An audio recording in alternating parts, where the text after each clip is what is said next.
ان الحمد لله نحمده ونستعينه ونستغفره ونعوذ بالله من شرور انفسنا ومن سيئات اعمالنا من يهده الله فلا مضل له ومن يضلله فلا هادي له واشهد ان لا اله الا الله وحده لا شريك له واشهد ان محمدا عبده ورسوله اما بعد فان خير الحديث كتاب الله وخير الهدي هدي محمد صلى الله عليه وسلم وشر الأمور محدثاتها وكل محدثة بدعة وكل بدعة ضلالة وكل ضلالة في النار.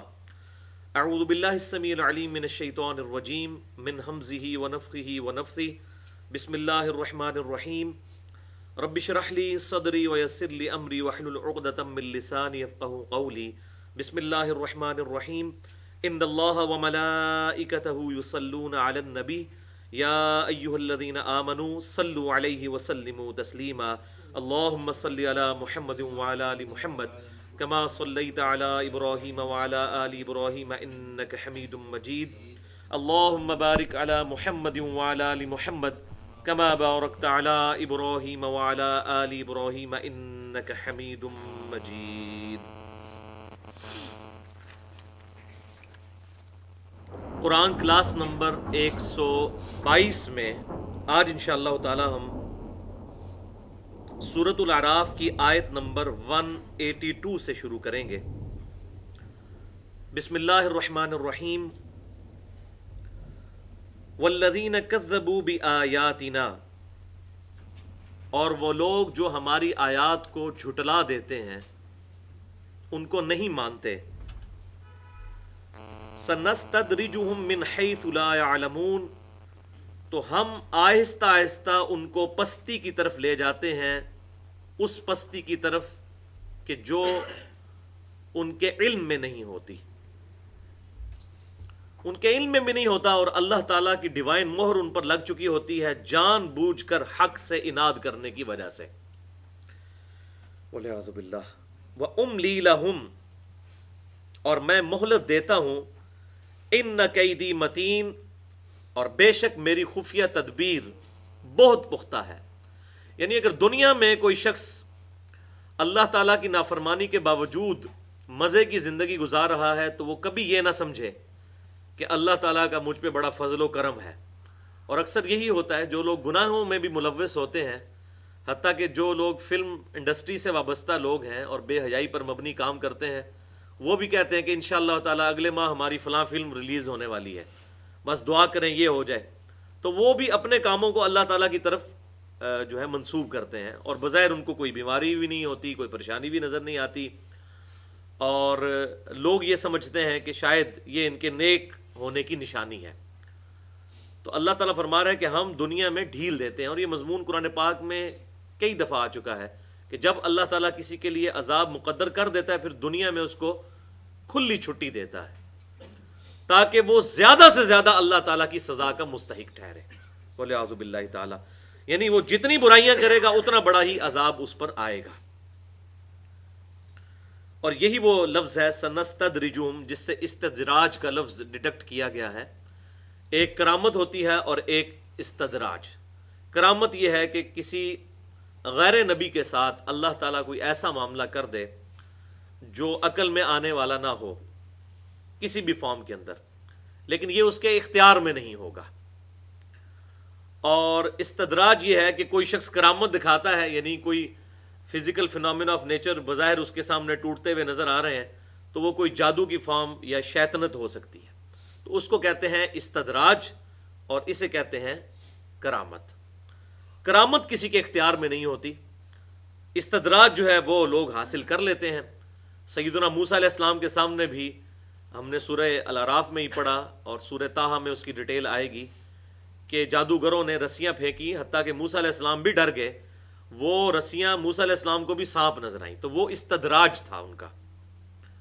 ایکچولی وہ چیز نہیں تھی، لیکن لوگوں کو وہ چیز خوف زدہ کر رہی تھی. اس کے برعکس کرامت یہ ہے کہ اللہ تعالیٰ کسی کے ساتھ کوئی ایسا معاملہ کر دے جو اس کے وہم و گمان میں نہ ہو. اور یقیناً یہ کرامت والا معاملہ تو انسان کے ساتھ عموماً اتفاقی امر دنیا میں کئی لوگوں کے ساتھ ہوتے رہتے ہیں. مثال کے طور پر کبھی بسا اوقات انسان کے ذہن میں کوئی خیال آتا ہے کہ یار وہ فلاں دوست میرا آج سے 15 سال پہلے ہم اکٹھے پڑھتے تھے میٹرک میں، وہ پتہ نہیں کدھر گیا ہے، اور اچانک اس دن اسی بندے سے آپ کی ملاقات ہو جائے، تو یہ اللہ تعالیٰ کی طرف سے کرامت ہوگی، آپ کے اختیار میں نہیں ہے۔ کسی شخص کی یہ ایبلٹی نہیں کہ وہ خود یہ چیز حاصل کر لے، ورنہ اس پہ میں یہ چیلنج کرتا ہوں کہ جس شخص کو یہ دعویٰ ہے کہ وہ یہ معاملات حاصل کر سکتا ہے کرامت کے ذریعے، تو میں اپنی میکینیکل انجینئرنگ کا ایک فارمولہ اس کے سامنے رکھتا ہوں لکھا ہوا کاغذ پہ، وہ اسے پڑھ کے بتا دے، یا 4 آرڈر ڈفرینشیل ایکویشن میتھمیٹکس کی سالو کر کے بتا دے۔ جس بندے نے میتھمیٹکس میں ایم ایس سی نہیں کی ہوئی، وہ اس دنیا جان کے سارے بزرگ بھی جمع ہو جائیں، اس کو پروناؤنس بھی نہیں کر سکتے 4 آرڈر ڈفرینشیل ایکویشن کو سالو کرنا، تو بڑی دور کی بات ہے۔ تو یہ معاملہ یاد رکھیے کہ یہ کرامت والا جو معاملہ ہے اللہ تعالیٰ کی طرف سے خاص ہوتا ہے۔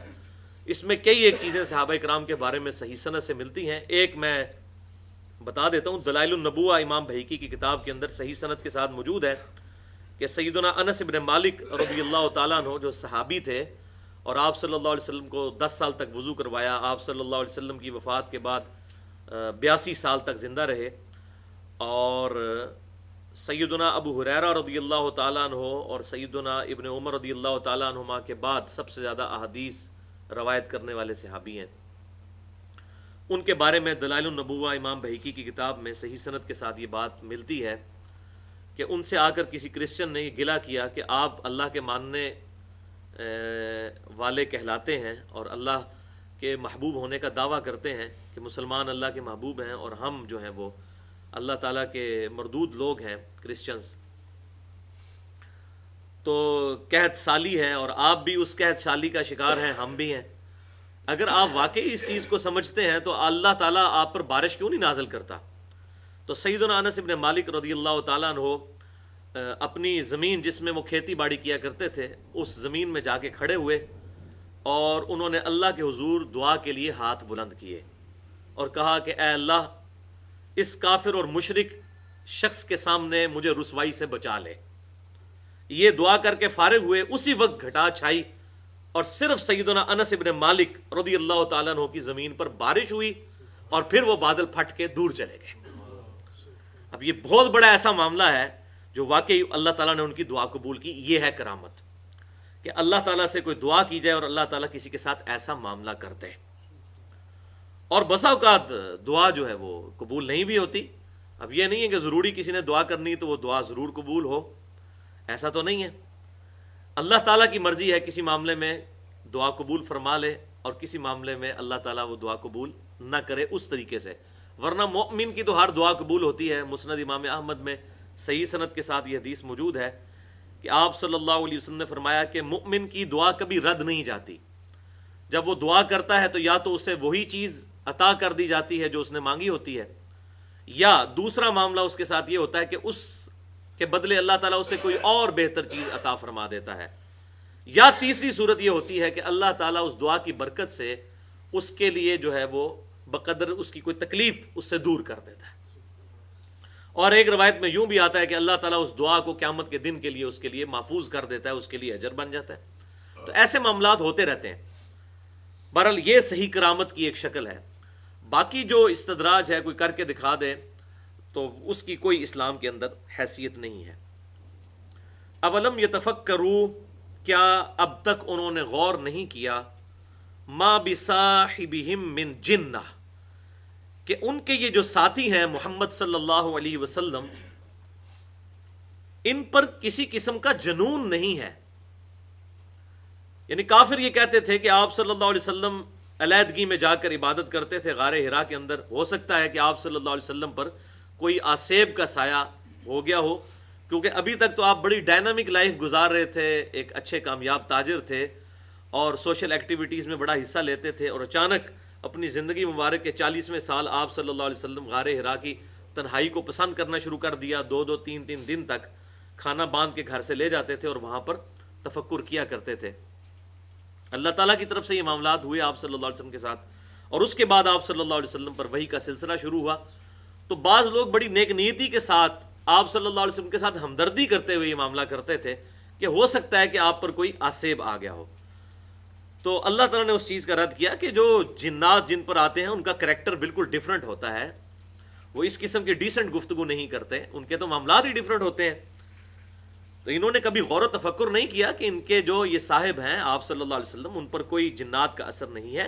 ان ہوا الا نذیر مبین، وہ تو نہیں ہے مگر کھلم کھلا ڈر سنانے والے، آخرت کا ڈر سنانے والے، جو آپ صلی اللہ علیہ وسلم کا منصب ہے۔ اولم ينظروا فی ملکوت السماوات والارض، کیا انہوں نے زمین و آسمان کی وسیع جو یہ مملکت ہے اللہ تعالیٰ کی، اس میں تفکر نہیں کیا، اس کو نہیں دیکھا؟ وما خلق اللہ من شیء، اور جو کچھ بھی اللہ تعالیٰ نے پیدا فرمایا ہے ان کے سامنے چیزیں موجود ہیں، کیا ان کو یہ غور سے نہیں دیکھتے؟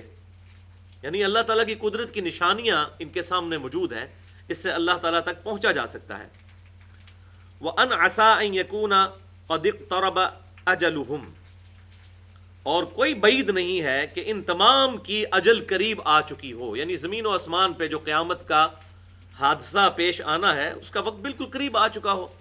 جیسا کہ صحیح مسلم میں انٹرنیشنل نمبرنگ کے مطابق 2005 نمبر حدیث ہے، آپ صلی اللہ علیہ وسلم جب بھی جمعے کا خطبہ دیا کرتے تھے، کتاب الجمعہ چیپٹر میں آتا ہے، تو آپ صلی اللہ علیہ وسلم ایک تو مسنون خطبہ پڑھا کرتے تھے، اما بعد فإن خیر الحدیث کتاب اللہ وخیر الہدی ہدی محمد صلی اللہ علیہ وسلم، جو میں بھی شروع میں پڑھتا ہوں۔ اور اس کے بعد آپ صلی اللہ علیہ وسلم فرمایا کرتے کہ میں اور قیامت اس طرح ساتھ بھیجے گئے ہیں جیسے یہ دو انگلیاں، یعنی شہادت کی انگلی اور یہ ساتھ والی انگلی آپ صلی اللہ علیہ وسلم جمع فرماتے۔ اور ظاہر ہے کہ آپ صلی اللہ علیہ وسلم کے بعد اب قیامت ہی آنی ہے، اور کسی پیغمبر نے نہیں آنا۔ یہ جو اتنی لمبی انسانیت کی ہسٹری ہے اس کی کنکلوژن جو ہے امت محمدیہ کے اوپر ہے صلی اللہ علیہ وسلم۔ تو اللہ تعالیٰ فرما رہے ہیں کہ یہ ڈر نہیں جاتے کہ قیامت کا جو حادثہ ہے وہ بالکل قریب آ چکا ہو۔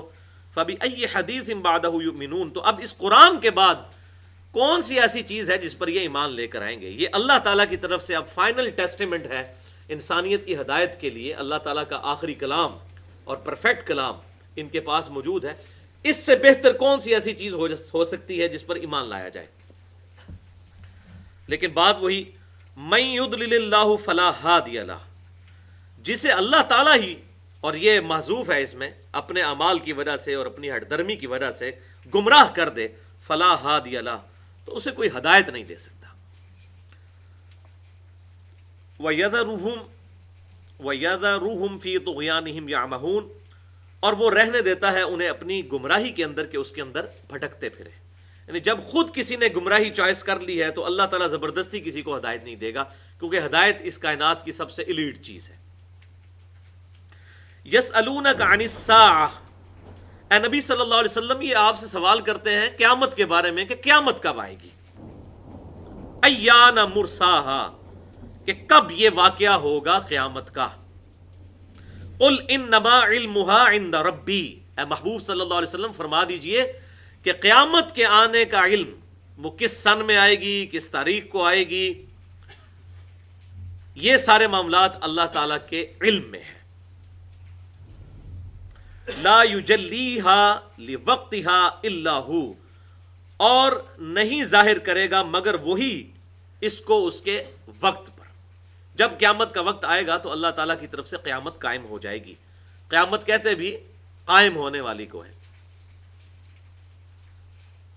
ثقلت فی السماوات والارض، اور یہ قیامت بہت بڑا حادثہ ہے زمین و آسمان پر، اس سے بڑا ظاہر ہے کوئی حادثہ ہو ہی نہیں سکتا۔ اور اس حادثے کی تفصیلات دیکھنی ہو تو 30واں پارہ پڑھ کے دیکھ لیں۔ اللہ تعالیٰ نے جو قیامت کا نقشہ کھینچا ہے، ساری کنکلوژن پورے قرآن پاک کی 30ویں پارے پہ ہو رہی ہے، اور سارا قیامت کا نقشہ ہے۔ لا تأتیکم الا بغتہ، وہ نہیں آئے گی تم پر مگر اچانک۔ لہذا یہ جو آج کل وہ کیلکولیشن کر رہے ہوتے ہیں کہ وہ 2020 میں قیامت آ جائے گی اور فلاں ہو جائے گا، اور اس امام میں مسلم اور غیر مسلم سارے ہی ننگے ہیں۔ اگر آپ پرانے بزرگوں کو بھی پڑھ کے دیکھیں نا، وہ بھی اپنی طرف سے قیامت کی پریڈکشنز کرتے رہے ہیں، فلاں سن میں آئے گی جی، 1000ویں جب صدی پوری ہو جائے گی اسلام کی تو قیامت آ جائے گی۔ اب 1435 ہجری چل رہی ہے، آج 15 فروری 2014 ہے، تو وہ جو 1000 والی ان کی پریڈکشن تھی اس سے بھی تقریباً 450 سال اوپر ہو چکے ہیں۔ تو یہ اللہ تعالیٰ کے علاوہ کسی اور کے علم میں نہیں۔ اسی طریقے سے احمد بریلوی صاحب نے بھی وہ سن نکالا ہے 1837 ہجری، تو اس طریقے سے مختلف لوگوں نے کیلکولیشن کرنے کی کوشش کی ہے. قیامت کا علم ایسا خاص علم ہے جو اللہ تعالیٰ نے کسی کو بھی عطا نہیں کیا. یہ اللہ تعالیٰ کے ساتھ خاص ہے. وہ 5 علوم جو سورہ لقمان کی آخری آیات میں آئے ہیں، جن کا پھر میں نے ڈیٹیل سے بھی انالیسس کیا تھا 2 لیکچرز میں، مسئلہ نمبر 6A اور 6B، علم غیب سے متعلق اور کشف، الہام اور خوابوں سے متعلق فرقہ وارانہ نظریات کا تحقیقی جائزہ. وہ کل ملا کے تقریباً 3 گھنٹے کی گفتگو، بلکہ اس سے بھی زیادہ بنتی ہے، 3.25 ساڑھے 3 گھنٹے کی گفتگو. اس میں نے ڈیٹیل سے بتایا. البتہ ان میں 4 علوم جو ایسے ہیں کہ اللہ تعالیٰ کسی معاملے میں چاہے کسی کو عطا فرما سکتا ہے. انبیاء اکرام میں سے غیبی خبر ان کو عطا فرما سکتا ہے، اور اس میں نے مثال دی کہ آپ صلی اللہ علیہ وسلم نے اللہ کی بتائی ہوئی غیبی خبروں کی وجہ سے بخاری اور مسلم میں کتنی احادیث ہیں مستقبل کی پریڈکشن کی مختلف معاملات کے اندر، اور وہ ایگزیکٹ پوری ہوئی. آپ صلی اللہ علیہ وسلم کی نبوت کی دلیل ہے. لیکن ان احادیث میں بھی کوئی ایک حدیث بھی ذخیرہ حدیث میں ایسی نہیں ملتی جس میں آپ صلی اللہ علیہ وسلم نے قیامت کے بارے میں کہا ہو کہ اس کا علم میرے پاس ہے. اس کے الٹ ملتا ہے. صحیح بخاری اور صحیح مسلم کی متفق علیہ حدیث ہے. صحیح مسلم میں یہ پہلی حدیث ہے کتاب الایمان کے اندر، حدیث جبریل علیہ السلام نے انسانی شکل میں آ کے مختلف جب سوالات پوچھے، ان میں آخری سوال یہی تھا کہ بتائیے قیامت کب قائم ہوگی. تو آپ صلی اللہ علیہ وسلم نے بڑا پیارا جواب ارشاد فرمایا کہ جو شخص سوال پوچھ رہا ہے، جس سے سوال پوچھا جا رہا ہے، وہ اس سے زیادہ نہیں جانتا جو کہ سوال پوچھنے والا ہے. یعنی دونوں اس معاملے میں ہم برابر ہیں. میرے علم میں نہیں کہ قیامت کب آئے گی. پھر جبریل نے عرض کی، اے اللہ کے نبی صلی اللہ علیہ وسلم، قیامت کی نشانیاں ارشاد فرما دیں. ہاں، وہ نشانیاں آپ صلی اللہ علیہ وسلم نے اللہ تعالیٰ نے اپنے ڈیوائن علم سے آپ صلی اللہ علیہ وسلم کو غیبی خبریں عطا فرمائی تھیں، جو معاملات قیامت تک ہونے والے ہیں. تو پھر آپ صلی اللہ علیہ وسلم نے 2 نشانیاں ارشاد فرمائی کہ قیامت بالکل اس وقت اپنے قریب سمجھو جب کہ لونڈیاں جو ہیں وہ اپنے مالکوں کو جنم دیں گی، اپنی مالکاؤں کو. اور اس کی تعویل یہی بنتی ہے کہ اولاد جو ہے وہ اپنی ماں کی نافرمان ہو جائے گی. یعنی ینگ عورتیں، بچیاں اپنی ماں کے ساتھ اس طرح سلوک کریں گی جیسا کہ اپنی لونڈیوں اور غلاموں کے ساتھ کیا جاتا ہے. اور دوسرا آپ صلی اللہ علیہ وسلم نے فرمایا پرٹیکولر عرب کے بارے میں کہ ننگے پاؤں اور تنگ دست بکریوں کے چرواہے بڑی بڑی بلڈنگوں میں اتراتے پھریں گے. اور اب آپ دیکھ لیں اس وقت دنیا میں بڑی بلڈنگز کا گڑھ جو ہے وہ عرب ممالک بنے ہوئے ہیں، خصوصاً دبئی. جب برج الخلیفہ وہاں پہ بنا اتنا بڑا، تقریباً 1 کلومیٹر سے بھی زیادہ وہ زمین میں گاڑ دیا انہوں نے، اتنی بڑی عمارت. تو تنگ دست ننگے پاؤں پھرنے والے چرواہے بڑی بڑی بلڈنگوں میں اتراتے پھریں گے. یہ 2 نشانیاں آپ صلی اللہ علیہ وسلم نے ارشاد فرمائی. اس کے علاوہ بھی قیامت کی کئی نشانیاں ہیں. جسے شوق ہو تو مشکات المصابیح میں 3ری جلد کے اندر قیامت کی جو نشانیاں ہیں ان کے اوپر ڈیٹیل کے ساتھ احادیث 13 کتابوں سے موجود ہیں، انکلوڈنگ بخاری اور مسلم اور باقی کتب سنن اربع. لا تأتیکم الا بغتہ، وہ تم پر نہیں آئے گی مگر اچانک. یسألونک کأنک حفی عنہا، اے محبوب صلی اللہ علیہ وسلم یہ تو آپ سے اس طرح سوال کر رہے ہیں جیسے آپ بھی خود اس تحقیق میں لگے ہوں کہ قیامت کب آئے گی. آپ صلی اللہ علیہ وسلم کوئی اس کی کھوج میں نہیں لگے ہوئے کہ آپ کو ڈسکوری کر رہے ہیں کہ قیامت کب آئے گی. نہ آپ کا یہ منصب ہے، آپ کا تو کام ہے ان تک دعوت حق پہنچانا.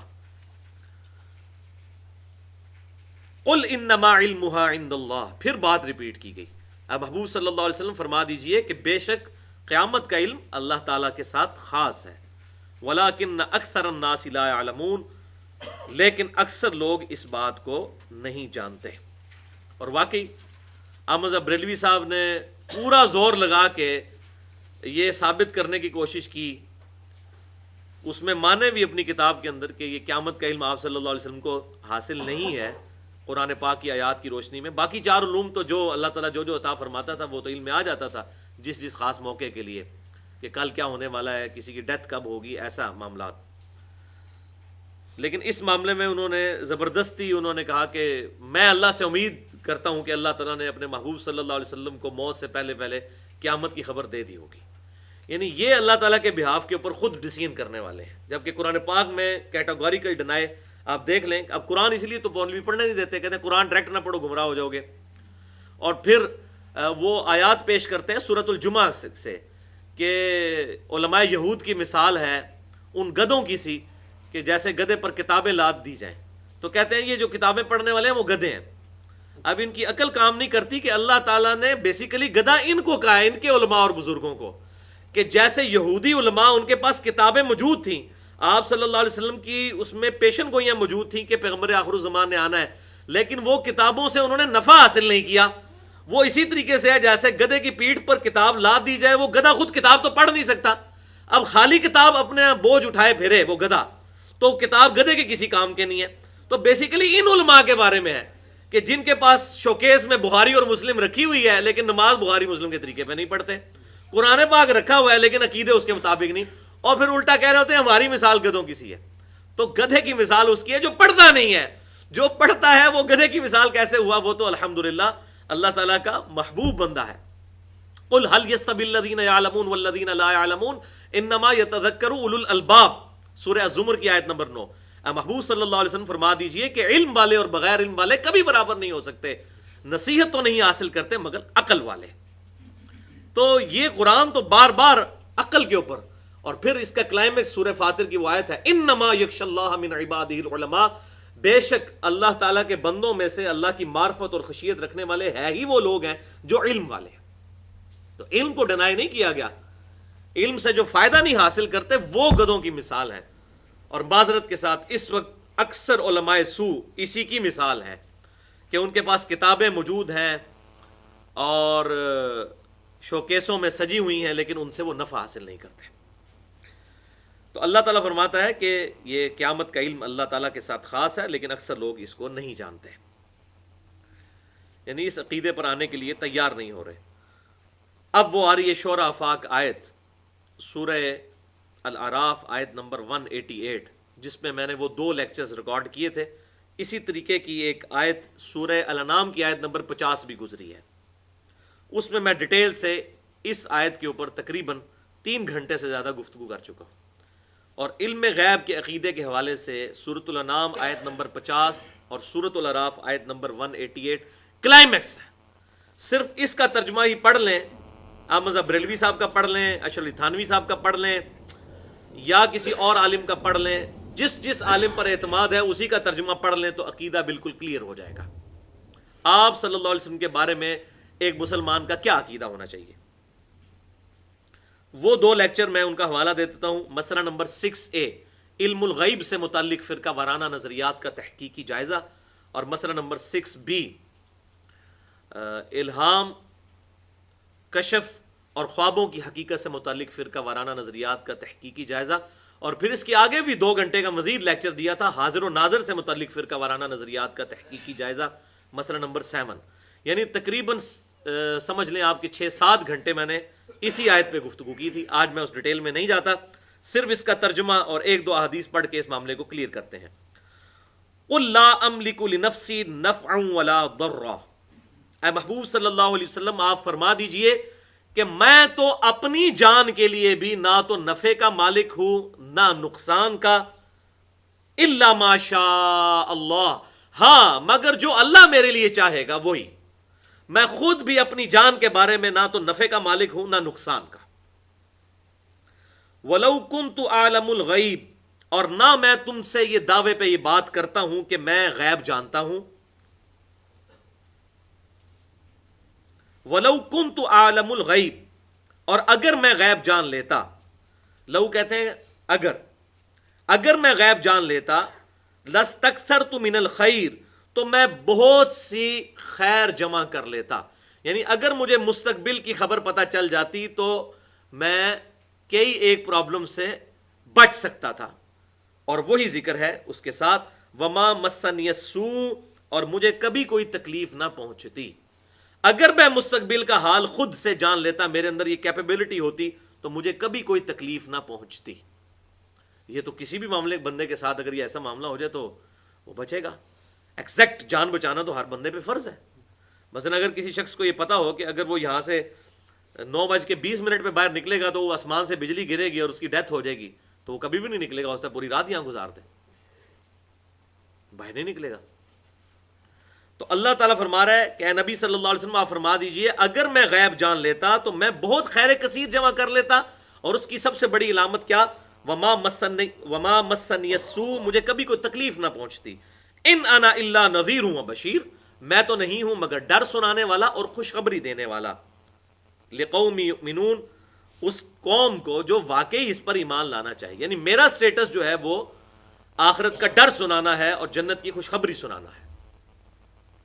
اب اس کانٹیکسٹ میں قرآن پاک میں کئی آیات ہیں جو کہ میں اس میں 6-7 گھنٹے گفتگو کر چکا ہوں. 2 حدیثیں ایسی ہیں کریٹیکل جو اس حوالے سے میں پیش کر دیتا ہوں، اور دونوں حدیثیں صحیح بخاری کے اندر موجود ہیں.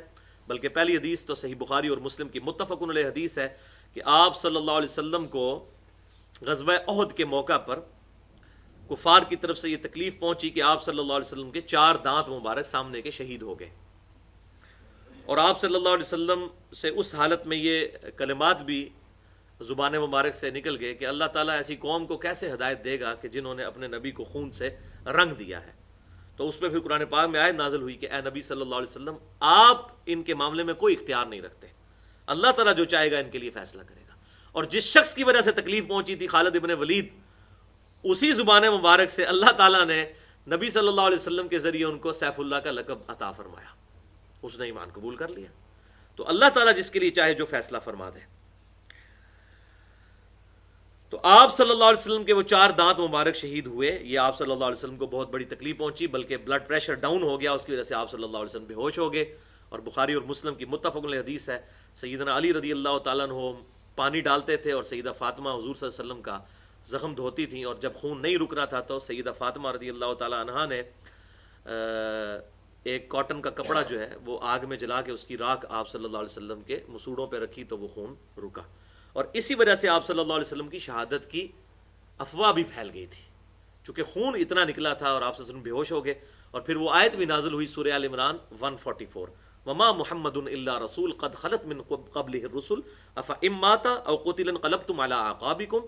محمد صلی اللہ علیہ وسلم تو نہیں مگر ایک رسول ہی، اور ان سے پہلے کئی رسول گزرے ہیں، اگر یہ شہید کر دیے جائیں، قتل کر دیے جائیں یا فوت ہو جائیں تو کیا تم اپنے دین سے الٹے قدم پھر جاؤ گے؟ تم نے ہمارے نبی پہ تو کوئی احسان نہیں کیا ایمان لا کر، اور جو کوئی الٹے قدم پھرے گا تو اللہ کا کوئی نقصان نہیں کرے گا، اور اللہ تعالیٰ شاکرین کو جزا دے گا جو ثابت قدم رہیں گے. تو ہم نے ایمان اپنی آخرت کے لیے قبول کیا ہے، نہ کہ نبی کے اوپر کوئی معاذ اللہ احسان کیا ہے. ہمارے نبی صلی اللہ علیہ وسلم دنیا سے چلے بھی جائیں تب بھی آپ صلی اللہ علیہ وسلم کی دعوت رکنے والی نہیں ہے. اور یہی وہ آیت ہے جو آپ صلی اللہ علیہ وسلم کی وفات کے موقع پر سیدنا ابو بکر صدیق رضی اللہ تعالیٰ عنہ نے بھی خطبے میں جو ہے وہ پڑھی تھی. صحیح بخاری کے اندر موجود ہے، اس میں میں ڈیٹیل سے 2 گھنٹے کا لیکچر دے چکا ہوں مسئلہ حیات النبی کے اوپر، مسئلہ نمبر 5 کے نام سے. دوسری حدیث صحیح بخاری کے اندر موجود ہے کہ ایک یہودیہ نے آپ صلی اللہ علیہ وسلم کی دعوت کی اور آپ صلی اللہ علیہ وسلم کو زہر دے دیا، اور آپ صلی اللہ علیہ وسلم کے ساتھ کچھ صحابہ بھی موجود تھے. آپ صلی اللہ علیہ وسلم کے ساتھ 10 صحابہ تھے جنہوں نے وہ زہر آلود بکری کھا لی، جس میں سے 7 کی ڈیتھ ہو گئی. سنن ابی داؤد میں ڈیٹیل ملتی ہے، صحیح بخاری کے اندر بھی. آپ صلی اللہ علیہ وسلم نے بھی زبان مبارک پہ رکھا، لیکن پھر بوٹی میں سے آواز آئی، آپ صلی اللہ علیہ وسلم کے لیے معجزہ ظاہر ہوا کہ اے اللہ کے رسول مجھے مت کھائیے، میرے اندر زہر ہے. تو آپ صلی اللہ علیہ وسلم نے فوراً تھوک دیا اور صحابہ کو بھی روک دیا. لیکن اس وقت تک 7 صحابہ اس زہر کے اثر کی وجہ سے شہید ہو چکے تھے، اور آپ صلی اللہ علیہ وسلم پر بھی اللہ تعالیٰ نے جو معاملہ ہے وقتی طور پر وہ زہر روک دیا. پھر 4 سال بعد صحیح بخاری میں ہی حضور کی وفات کے چیپٹر میں آتا ہے کہ سیدہ عائشہ سے حضور صلی اللہ علیہ وسلم نے اپنی وفات کے دنوں میں کہا کہ عائشہ، جو مجھے اس وقت زہر دیا گیا تھا 4 سال پہلے، وہ آج بھی میری رگوں کو کاٹ رہا ہے. وہ جو رافضی جو ہے وہ تھوپتے ہیں اہل سنت کے اوپر کہ جی معاذ اللہ حضور صلی اللہ علیہ وسلم کو حضرت عائشہ نے زہر دے دیا تھا، تو وہ آؤٹ آف کنٹیسٹ کوٹ کرتے ہیں. وہ تو اس حدیث میں الفاظ ہیں کہ 4 سال پہلے یہودیہ نے دیا تھا زہر، تو سیدہ عائشہ تو اس کی راوی ہیں. تو وہی ہے کہ بس مولوی جو ہیں وہ اپنے وہ ماننے والوں کو لگائی رکھتے ہیں، کس نے اٹھا کے بخاری پڑھنی ہے کہ اس میں اصل بات کیا لکھی ہوئی ہے. کیونکہ مجھے اگلے دن ای میل بھی آئی تھی، تو پھر میں نے ان کو حدیث کا پورا نمبر بھیجا کہ بھائی یہ معاملہ نہیں ہے، اس طرح ہے، مولوی دھوکہ دیتے ہیں، ایسی بات نہیں ہے، وہ یہ معاملہ تھا. اور وہ اللہ تعالیٰ نے آپ صلی اللہ علیہ وسلم کی شہادت کی جو ایک خواہش تھی اس کو پورا فرمایا اس ذریعے سے. تو بہرحال اس میں 7 صحابہ شہید ہوئے، اور آپ صلی اللہ علیہ وسلم کے بارے میں واضح موجود ہے حریص علیکم بالمؤمنین رؤوف الرحیم. یہ آپ صلی اللہ علیہ وسلم سے بعید ہے کہ آپ کی بات علم میں ہو اور آپ صلی اللہ علیہ وسلم کسی کو زہر کھانے دیں یا خود کھائیں. یہ تو اپنی جان بچانا تو فرض ہوتا ہے. کوئی شخص جان بوجھ کر اپنی موت کو اپنے گلے نہیں لگا سکتا, جان بوجھ کر. وہ تو خودکشی کے زمرے میں اگر کوئی زہر کھا لیتا ہے. تو آپ صلی اللہ علیہ وسلم کے علم میں اس وقت تک یہ بات نہیں تھی, بعد میں اللہ تعالیٰ نے علم میں لائی. تو لیکن آپ صلی اللہ علیہ وسلم کو اس کے ذریعے وقتی طور پر بہت بڑی تکلیف اس حوالے سے پہنچی کہ 7 صحابہ جو ہیں وہ شہید ہو گئے 10 میں سے. تو یہی بات کہ اللہ تعالیٰ فرماتا ہے کہ اے نبی اگر آپ فرما دیجئے میں خود سے غیب مستقبل کی خبریں جان لیتا تو میں خیر کثیر جمع کر لیتا اور کبھی کوئی تکلیف نہ پہنچتی. میں تو نہیں ہوں مگر ڈر سنانے والا اور خوشخبری دینے والا. باقی ڈیٹیل کے ساتھ جو ہے وہ اس لیکچر میں 6A 6B اور 7 میں کسی کو شوق ہو تو وہ سن سکتے ہیں. لہٰذا اب یہاں پر میں ایک بڑا کڑوا جملہ بولنے لگا ہوں کہ بھائیو, قرآن پاک کا صرف وہی معنی معتبر ہے جو اس کتاب کو پڑھ کر غیر مسلم معنی لیتا ہے.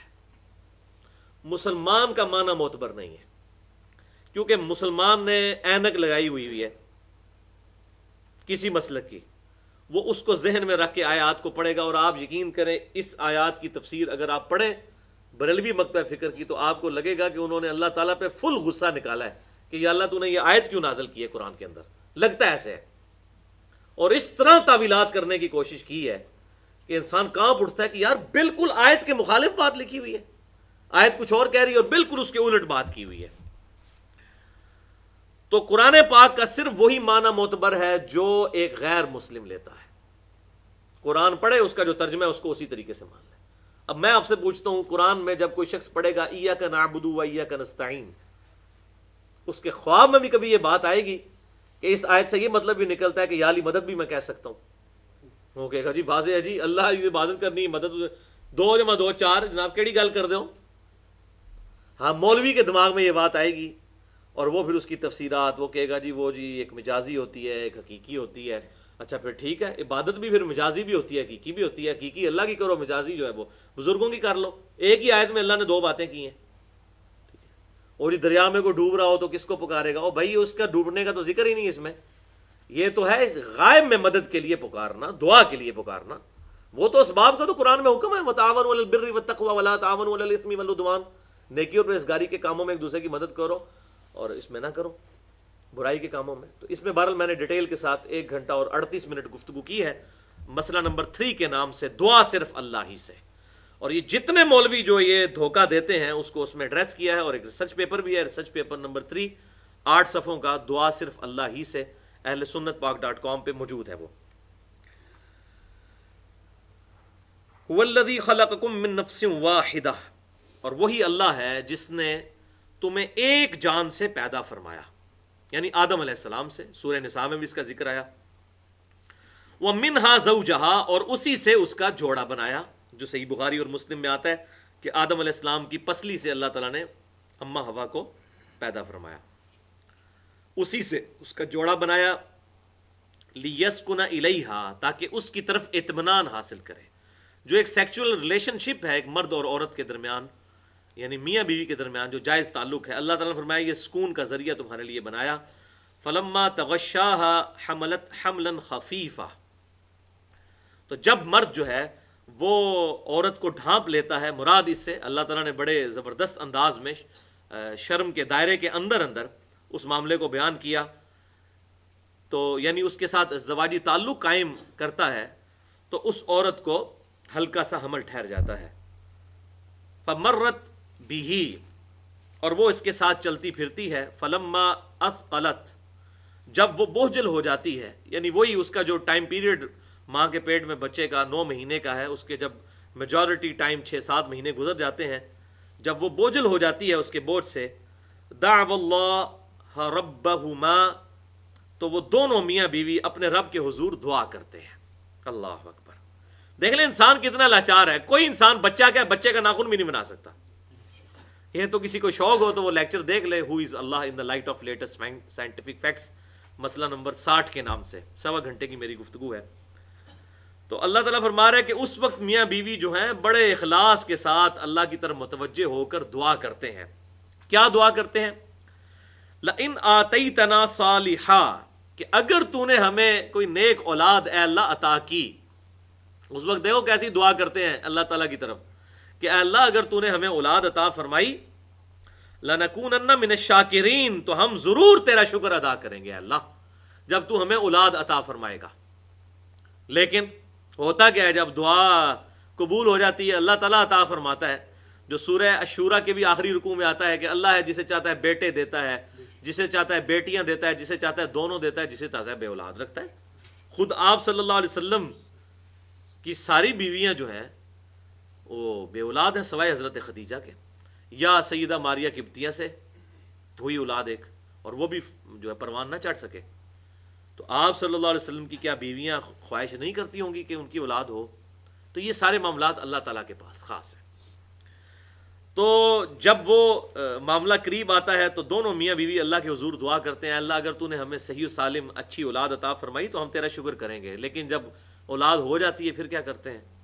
فَلَمَّا آتَاهُمَا، اللہ تعالیٰ فرماتا ہے جب اللہ ان کو عطا کرتا ہے صالحہ نیک اولاد۔ اب صالحہ کا بیسیکلی ادھر تعویل خاص کے اعتبار سے ترجمہ ہے تندرست اولاد، بالکل صحیح سالم۔ جعل لہ شرکاء فیما آتاہما، تو وہ دونوں اللہ کی دی ہوئی عطا میں شرک کرنا شروع کر دیتے ہیں۔ اللہ اکبر، کیا شرک کرتے ہیں؟ یہ تو فلاں بزرگوں نے دیا، یہ تو فلاں کی طرف سے مل گیا، یہ فلاں کی طرف سے، یہ فلاں بت کی طرف سے مل گیا، یہ فلاں دیوی کی طرف سے مل گیا۔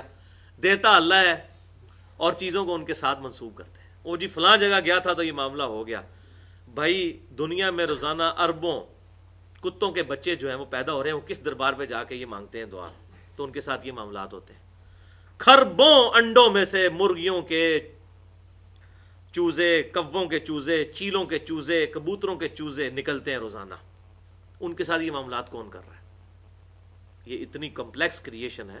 انسان تو ہاں یہ ہو سکتا ہے کسی نیک آدمی سے آپ دعا کروائیں اور اللہ تعالیٰ دعا قبول کر لے، دے کوئی نہیں کسی کو سکتا، اور وہ بھی نیک آدمی صحیح وسیلہ شخصی یہ ہے جو دنیا میں موجود ہو۔ جو قبر میں چلا گیا اس کے ساتھ ہماری کوئی کمیونیکیشن نہیں ہو سکتی، اس کو اب ہماری ضرورت ہے کہ ہم اس کے لیے دعائیں مغفرت کریں، نہ کہ یہ کہ اس سے مانگنا شروع کر دیا جائے۔ تو پھر یہ شرک کرنا شروع کر دیتے ہیں۔ اور آپ پنجاب میں تو ہمارے یہ انڈیا پاکستان کے کلچر کے اندر، بنگلہ دیش کے اندر لوگوں نے تو نام رکھے ہوتے ہیں، پیرا دیتا نام ہوتے ہیں باقاعدہ۔ اللہ دیتا تو بہت کم ہی ملتا ہے نام، یہ زیادہ نام اس طرح کے ملتے ہیں۔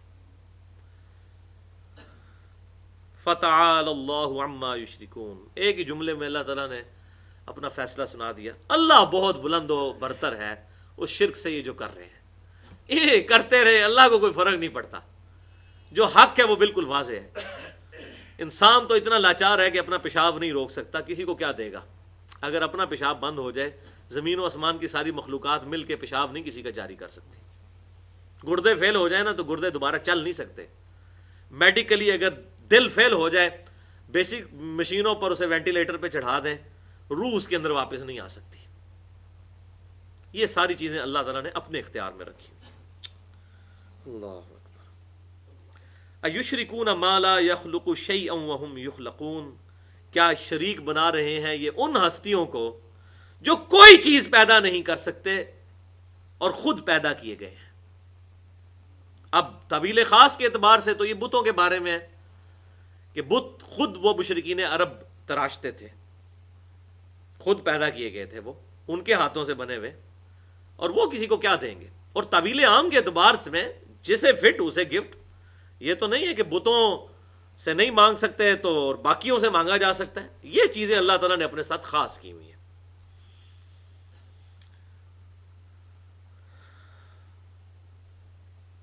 وَلَا يَسْتَطِيعُونَ لَهُمْ نَصْرًا، اور وہ نہیں طاقت رکھتے کسی کی مدد کرنے کی، وَلَا أَنفُسَهُمْ يَنصُرُونَ، نہ ہی اپنی مدد کر سکتے۔ وہی بات ہے، چاہے بت ہے چاہے انسان ہے، اگر پیشاب کسی انسان کا بند ہو جائے، خود تو اپنا پیشاب نہیں چلا سکتا، ہر بندہ ہی لاچار ہے۔ وَإِن تَدْعُوهُمْ إِلَى الْهُدَىٰ، اور اگر تم بلاؤ انہیں ہدایت کی طرف، یعنی جو ہٹ درمی پہ اڑے ہوئے ہیں، جنہوں نے گمراہی جان بوجھ کر اختیار کی ہوئی ہے، لا يتبعوکم، تو وہ تمہاری پیروی کبھی نہیں کریں گے۔ سواء علیکم ادعوتموہم ام انتم صامتون، چاہے تم ان کو بلاؤ چاہے خاموشی ان کے سامنے اختیار کرو، جو لوگ حق بات قبول کرنے والے نہیں ہیں جان بوجھ کر انہوں نے آنکھیں بند کی ہیں، ان کی آنکھیں نہیں کھلنے والی۔ تو میں اکثر مثال دیتا ہوں کہ جو شخص سویا ہوا ہے اس کو تو آپ جگا سکتے ہیں، اور جو آنکھیں بند کر کے لیٹا ہے اس بے ایمان کی تو نیت ہی نہیں اٹھنے کی، وہ کبھی بھی نہیں اٹھے گا۔ ان الذین تدعون من دون اللہ، بے شک وہ ہستیاں جنہیں تم دعا میں پکار رہے ہو اللہ کے سوا، عباد امثالکم، وہ تمہاری طرح کے بندے ہیں، فدعوہم، تو انہیں پکارو، فلیستجیبوا لکم ان کنتم صادقین، اگر تم سچے ہو تو انہیں تمہاری پکار سننی چاہیے۔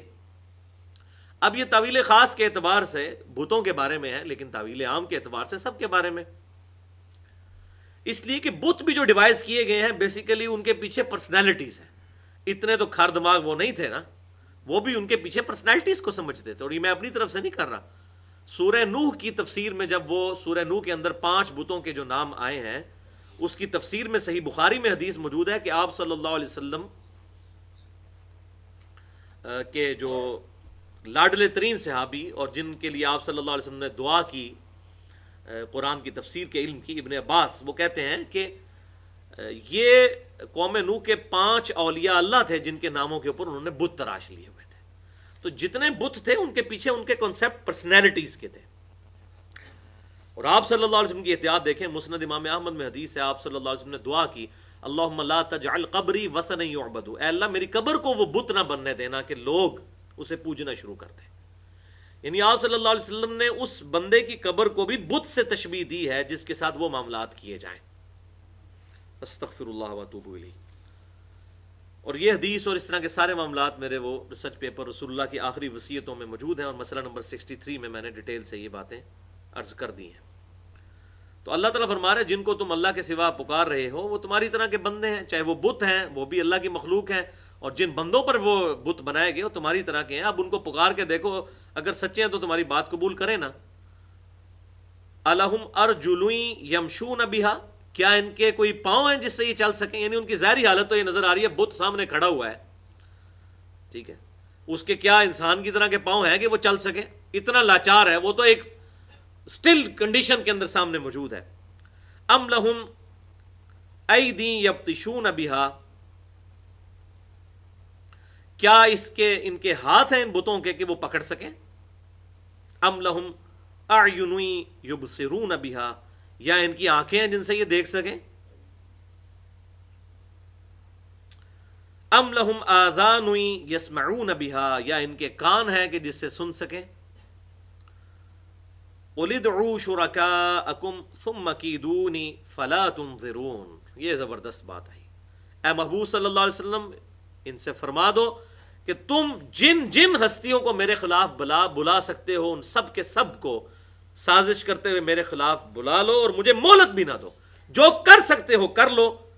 ان ولی اللہ الذی نزل الکتاب، بے شک میرا تو پشت پناہ وہ ہے جس نے مجھ پر یہ کتاب نازل کی ہے۔ وہ کہتے تھے نا، اے نبی ہمارے بتوں کو برا مت کہو، بتوں کی مار پڑ جائے گی تمہارے اوپر، بزرگوں کی گستاخیاں نہ کرو، بزرگوں کی مار پڑ جائے گی۔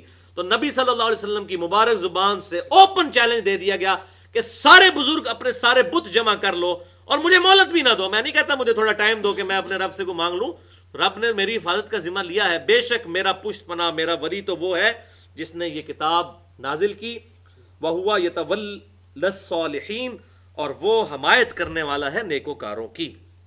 وَالَّذِينَ تَدْعُونَ مِن دُونِهِ، اور جن کی تم عبادت کر رہے ہو، جن کو تم پکار رہے ہو اللہ کے علاوہ، لا يستطيعون نصركم ولا انفسهم ينصرون، وہ نہ تو تمہاری مدد کر سکتے ہیں نہ اپنی مدد کر سکتے ہیں، ان کی تو حالت یہ ہے۔ اور وہ کارنامہ کر کے دکھایا نا سیدنا ابراہیم علیہ السلام نے، سورۃ الانبیاء میں آتا نا، سارے بت توڑ دیے اور سب سے بڑا بت جو تھا اس کے اوپر کلہاڑا رکھ دیا۔ اگر اپنی حفاظت کرنے والے ہوتے تو حفاظت کرتے نا، یہ سارے معاملات کر دیے۔ اللہ اکبر۔ اچھا، یہاں پر میں ایک چیز تھوڑی سی کلیئر کر دوں اس حوالے سے کہ اب یہ چونکہ پرٹیکولر بتوں کے بارے میں ہے، اور جو لوگ توحید کی دعوت دے رہے ہیں وہ بھی بڑے بے وقوفی کرتے ہیں، میں علماء عرب کی بھی کتابیں پڑھ رہا ہوتا ہوں تو وہ یہ آیات پیش کر رہے ہوتے ہیں، تو وہ اب یہاں پہ پاکستانی مولوی تو بہت تیز ہیں، وہ تو بھولے بالے عرب کے مولوی، ان کو کیا پتہ ادھر پرابلم کس لیول کے ہیں، تو وہ کہتے ہیں دیکھیں جی یہ تو سورۃ الاعراف مکی صورت ہے، یہ تو مکہ میں تو سارے مشرکین عرب تھے، وہ بتوں کو پکارتے تھے، یہ آیات ساری بتوں کے بارے میں، آپ پکڑ کے ہمارے بزرگوں پہ لگاتے ہیں۔ بات بالکل ٹھیک ہے، for the sake of argument agree, وہ تو میں نے اس کی بھی دلیل دے دی کہ تعویل عام کے اعتبار سے ڈیڈکٹ ہوتا ہے اس میں سے مسئلہ، ڈائریکٹ واقعی بتوں کے بارے میں، اسی لیے میں نے بتوں کا ترجمہ کیا۔ اب میں ایک آیت قرآن پاک سے ان کو بتانے لگا ہوں، یہ خود فیصلہ کریں یہ بتوں کے بارے میں ہے یا غیر بتوں کے بارے میں ہے۔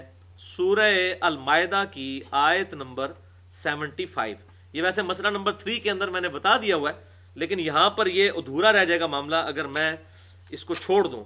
سورۃ المائدہ آیت نمبر 75، یہ چھٹے پارے کے بالکل آخری صفحے کے اوپر ہوگی آیت، ہاں جی، چھٹے پارے کے آخری صفحے پہ، سیکنڈ لاسٹ صفحے پہ، 121 نمبر پیج پہ، بالکل اینڈ پہ ہے 121، یہ بلو قرآن پاک کے اندر پیج نمبر 121 مل گیا جی سب کو؟ آیت نمبر 75 آخری آیت 121 صفحے کی۔ مل مسیح ابن مریم الا رسول، عیسیٰ ابن مریم تو نہیں ہے مگر ایک رسول ہی۔ عیسیٰ علیہ السلام کو بت تھے؟ انسان تھے نا، اللہ کے پیغمبر تھے۔ قد خلت من قبلہ الرسل، اور ان سے پہلے کئی رسول گزرے ہیں۔ وَأُمُّهُ صِدِّيقَةٌ، اور ان کی ماں ایک سچی عورت تھی، یعنی سیدہ مریم۔ یعنی یہودیوں کا رد کیا جا رہا ہے کہ انہوں نے ان پر معاذ اللہ استغفر اللہ بدکاری کی تہمت لگائی، وہ سچی عورت تھی، ان کے اندر کوئی ایسی بدکاری والی بات موجود نہیں تھی۔ اب سیدہ مریم کوئی بت تھی؟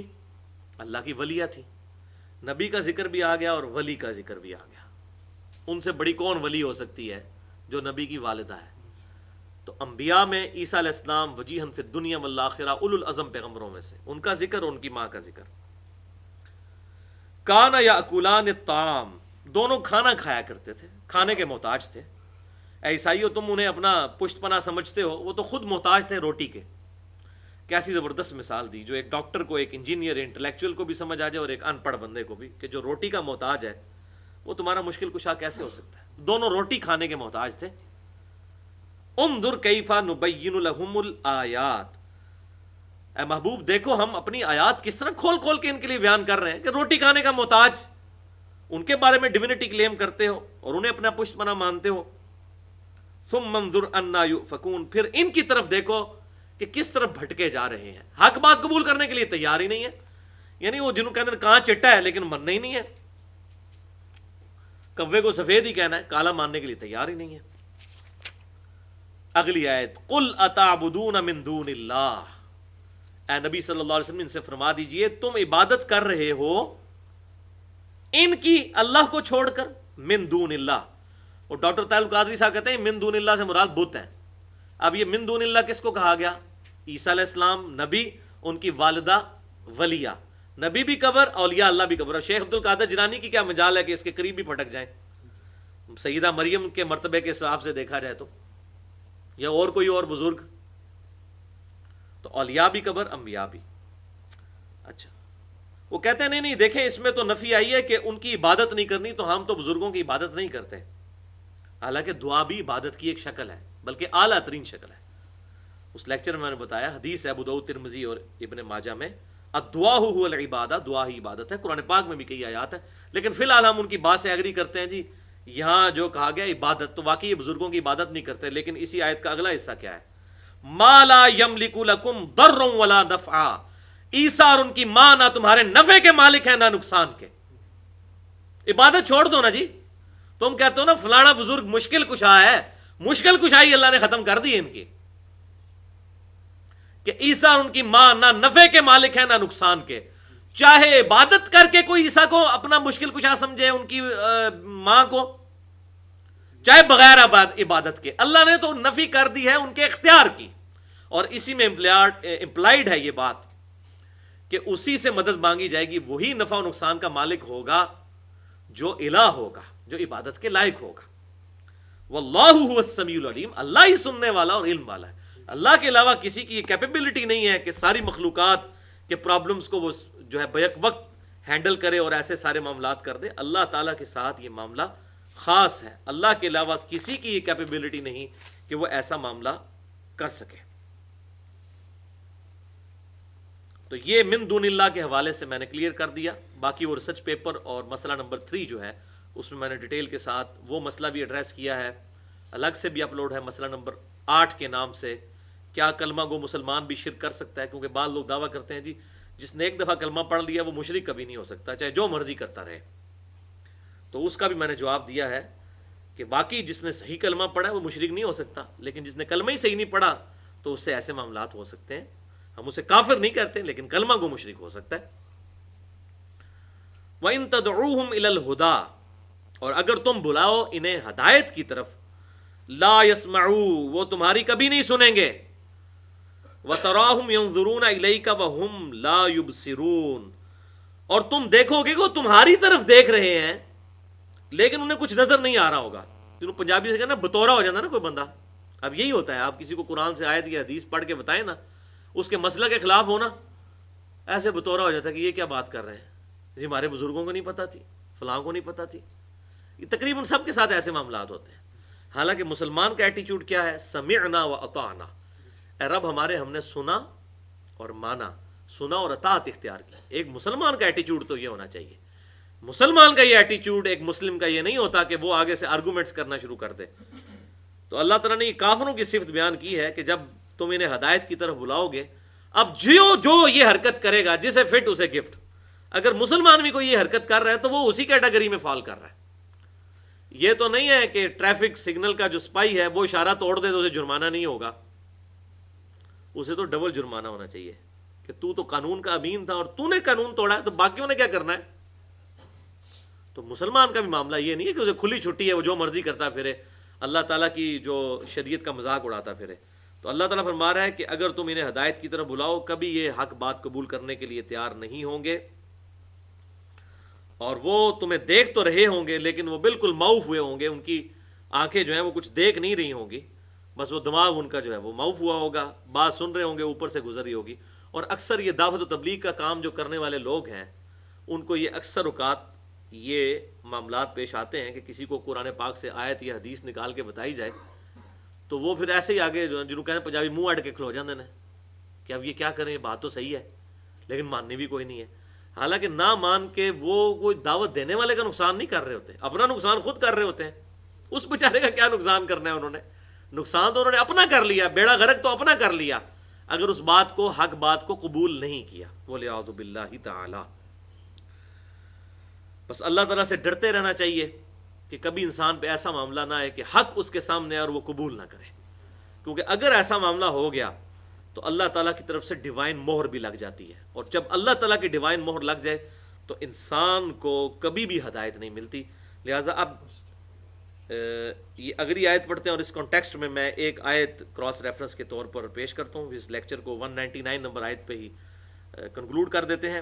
خذ العفو وأمر بالعرف, اے محبوب صلی اللہ علیہ وسلم آپ ان کے ساتھ ڈھیل والا معاملہ فرمائیے. جن کو آپ دعوت دے رہے ہیں جو ڈھیٹ ہیں, یہ بات سننے والے نہیں, ان کو ڈھیل دیں, ان کے ساتھ عفو درگزر کریں. وأمر بالعرف, لیکن نیکی کا حکم ان کو آپ دیتے رہیں, دعوت کا کام نہ چھوڑیں. وأعرض عن الجاہلین, اور جو جاہل ہیں ان سے اعراض کریں, ان سے بحث کرنے سے بچیں. اب یہ دیکھیں اللہ تعالیٰ نے نبی صلی اللہ علیہ وسلم کو دعوت و تبلیغ کے حوالے سے ایک بات کلیئر کٹ ارشاد فرما دی کہ جاہلوں کے ساتھ بحث نہیں کرنی. سورہ الفرقان کے اندر بھی آتا ہے نا, وَإِذَا خَاطَبَهُمُ الْجَاهِلُونَ قَالُوا سَلَامًا. ایمان والوں کی نشانی یہ ہے کہ جب جاہل لوگ ان کے ساتھ بحث کرتے ہیں تو وہ کہتے ہیں بھائی السلام علیکم. تو یہ میں اکثر بھائیوں کو کہتا ہوں کہ یہ مولویوں کو کم از کم آپ جب دعوت دیتے ہیں تو یہ آئے ذہن میں رکھا کریں, اگر بات نہیں مان رہے تو ان کو کہیں السلام علیکم. یہ پڑھے لکھے جاہل ہوتے ہیں کیونکہ بات ماننے کے لیے تیار نہیں ہوتے الا ماشاء اللہ. کیونکہ اس کا نقصان پھر یہ ہوتا ہے کہ انسان دعوت سے متنفر ہو جاتا ہے. 2-3 بندوں کو, بندہ تو بڑا ایکسپیکٹ کر رہا تھا یار یہ تو داڑھی رکھی ہوئی ہے, حاجی نمازی ہے, عالم صاحب ہے, تو بات فوراً مان لیں گے یار واقعی یہ بخاری میں یہ لکھا ہوا ہے نماز کا طریقہ, تو میں آج سے ہی نماز شروع کرتا ہوں. آپ تو یہ ایکسپیکٹ کر رہے ہوتے ہیں بولے والے لوگ, جبکہ وہ تو آگے شاطر لوگ بیٹھے ہوتے ہیں, وہ تو بات ماننے کے لیے تیار نہیں, ہر بات کا الٹا جواب دیں گے. تو انسان پھر دعوت سے نا متنفر ہو جاتا ہے, دعوت دینے ہی چھوڑ دیتا ہے, یار بڑے لوگوں کو سمجھایا کوئی سمجھتا تو ہے نہیں ہے. تو اس چیز سے بچنے کے لیے نبی صلی اللہ علیہ وسلم کو بھی حکم ہے کہ ایسے لوگوں کے ساتھ اعراض کرنا ہے. ہاں سلیم الفطرت لوگوں کو دعوت دیتے رہیں, جب ایک دفعہ چیک ہو جائے کہ یہ بندہ بدماش ہے, بات ماننے والا نہیں, تو اس کو اس کے حال پر چھوڑ دیں.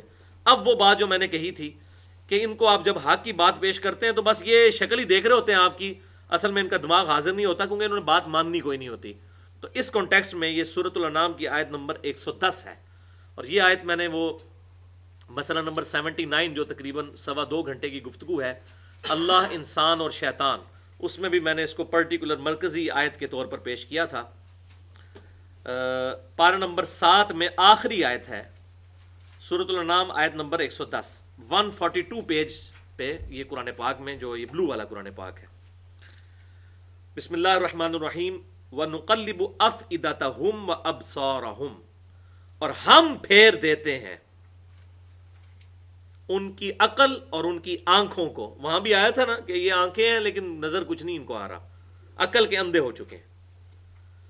ہم ان کے دلوں اور ان کی آنکھوں کو حق بات قبول کرنے سے پھیر دیتے ہیں، نہیں قبول کریں گے. کیوں؟ کما لم یؤمنوا بہ اول مرہ، جیسا کہ جب پہلی دفعہ حق ان پر کھلا تھا انہوں نے اپنا رخ پھیر لیا تھا. اب اللہ تعالیٰ کی ڈیوائن مہر ان پر لگ جائے گی، بات ان کو سمجھ ہی نہیں آئے گی.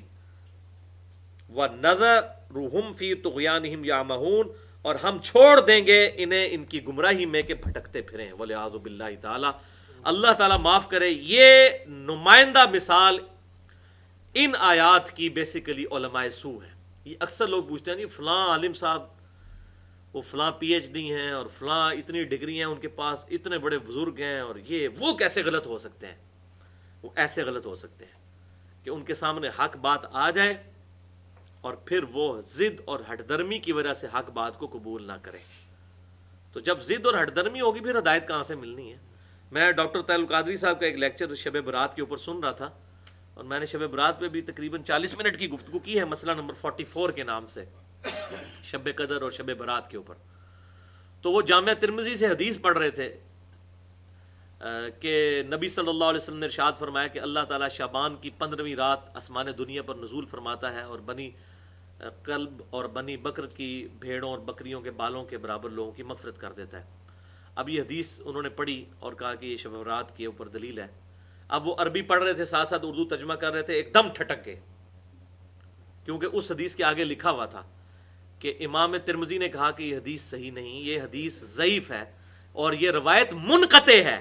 یہ جو تابعی حضرت عائشہ سے بات کر رہا ہے اس سیدہ عائشہ سے اس کا سما ثابت ہی نہیں، اور آگے جو تبع تابعی سے بات کر رہا ہے اس کا بھی سما ثابت نہیں ہے. اتنی پکی ٹھکی منقطع روایت ہے، اور امام ترمذی لکھ رہے ہیں ساتھ کہ یہ روایت صحیح نہیں ہے، ضعیف روایت ہے، منقطع روایت ہے. یہ سمجھ لیں سب سے ورسٹ ترین قسم ہوتی ہے کسی حدیث کی کہ وہ بالکل ثابت ہی نہ ہو کہ منقطع ہے، سنا ہی نہیں ہے.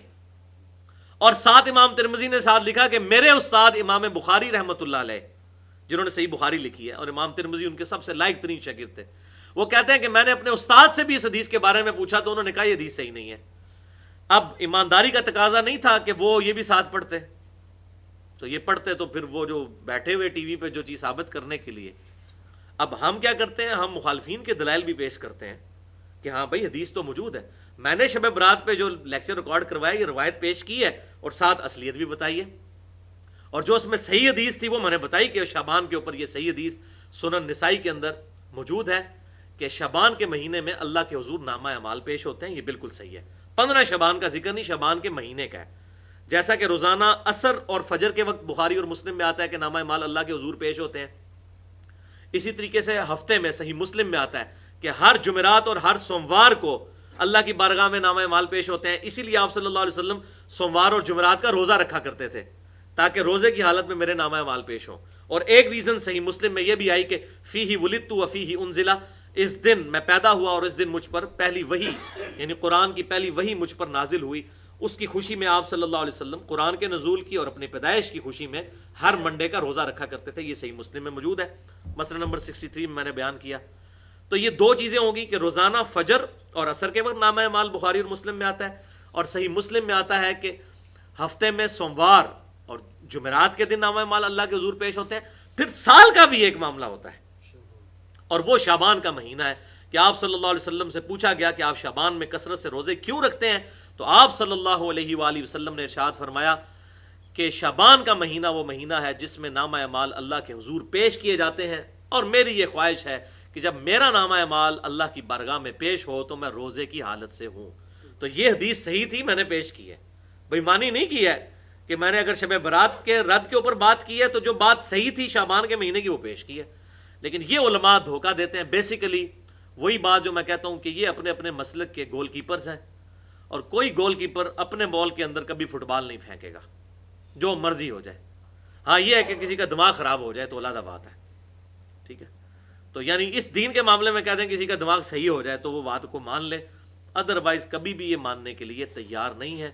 اور یہ بیسیکلی وہ وجہ ہے جس کی وجہ سے اتنے بڑے بڑے علماء کو بات سمجھ نہیں آتی، کیونکہ اللہ تعالیٰ نے فرما دیا ہم ان کے دلوں کو پھیر دیتے ہیں، ان کی نظروں کو. جب پہلی دفعہ ان پر حق واضح ہوا تھا، ظاہر ہے اب جب وہ بیان کر رہے تھے ترمذی کی روایت تو ان پہ حق تو کھل گیا تھا کہ یہ روایت صحیح نہیں ہے، تو پھر انہوں نے ضد کی وجہ سے وہ بیان کی ہے اس طریقے سے، تو ظاہر ہے اللہ تعالیٰ کی طرف سے مور نہیں لگنی. خود بخود بندہ جب جان بوجھ کے یہ حرکت کرے گا، ولیعوذ باللہ تعالیٰ، اللہ تعالیٰ ہمیں اس آفت سے محفوظ رکھے. اللہ تعالیٰ سے دعا ہے جو حق بات میں نے کہی اللہ تعالیٰ ہمارے دلوں میں راسخ فرمائے. اگر جذبات میں میرے منہ سے کوئی غلط بات نکل گئی تو اللہ تعالیٰ ہمارے دلوں سے محو کر دے.